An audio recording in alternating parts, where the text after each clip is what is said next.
how to add or change your billing method on Upwork account on PC.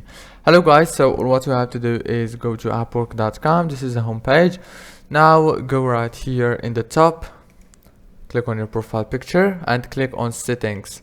After you click on settings, it will take you directly to this page, or what you have to do is choose the first option, billing and payments, and then click on add new billing method, choose PayPal or payment card.